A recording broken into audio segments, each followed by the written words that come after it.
Florida Congressman Greg Steube is filing articles of impeachment against President Biden, claiming he abused his influence by protecting his son, Hunter, from the law.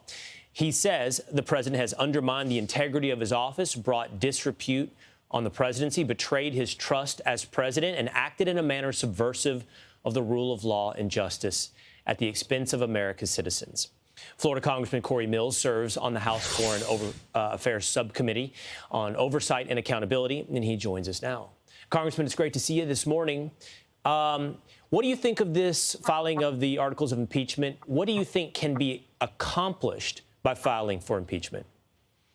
Well, I think that there's many articles of impeachment that's been filed, and rightfully so, whether it was looking at kind of what Congressman Steube has done with pointing out the conflicts of interest, obstruction of justice, abuse of powers, or whether it's Congresswoman Boebert for the open borders, the fentanyl overdoses, and the continual increase in human sex and child trafficking, or whether it was actually the 13 Gold Star families who need accountability for, Joe Biden putting political optics above military strategy. So I think that, we need to start looking at the fact that Republicans are going to truly say that we're the majority, that we have to start stepping up and acting like the majority. And the American people see, whether it was the FD 1023 document that shows a spider web of business streams for $20 million+ been wired, whether it's looking at the quid pro Joe, where he got rid of the attorney general and that was investigating Burisma so that he could get $1 billion into Ukraine's vice president, or whether it was him lying about the fact that he had no understanding of his son's business dealings, only to find out that now he's taken 20 calls and a couple of dinners that's helped to close the deals.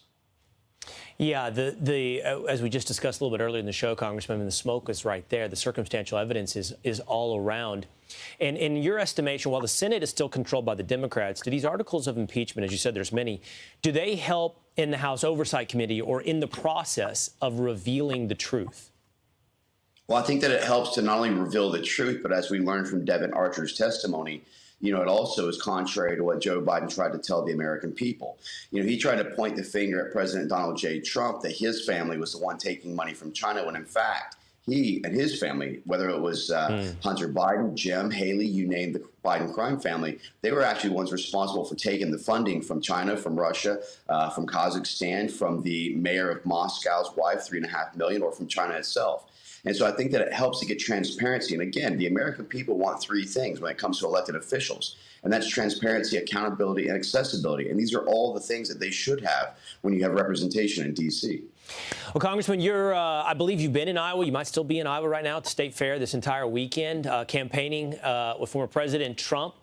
Tell me, we were just discussing this. So many Florida congressmen, Byron Donalds, yourself, others, have endorsed President Trump over the governor of Florida, Ron DeSantis. What is it that has rallied so many Florida congressmen around President Trump?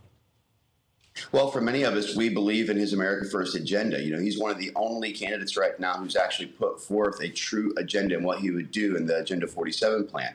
But also look at his foreign policy. Whether it was his Remain in Mexico agreement, whether it was the Abraham Accords that helped to establish relationships with Israel, whether it was the moving of our embassy to Jerusalem to recognize that as actual city and sovereignty, looking at the China Phase 1 deal. And this is what appeals to the Iowans, is the fact that he brought billions of dollars back into the agricultural sector. He really did prioritize an America First agenda, not getting us back into the other, world endless wars or looking at interventionism, but looking at things like tax reform, looking at how do you strengthen the American economy, looking at where we were in our independent sovereignty, looking at where we were in negotiating ourselves out, but also holding our allies accountable, as you saw when it came to NATO and them paying their 2% of GDP. So when you look at all of these things, you look at the direction of the country, the key thing that he holds that no one else does is that he won't have a re-election looming over his head, so he can do the things that may be unpopular in many cases to making decisions, to do that bold course correction, to get America back on track, to restore our values.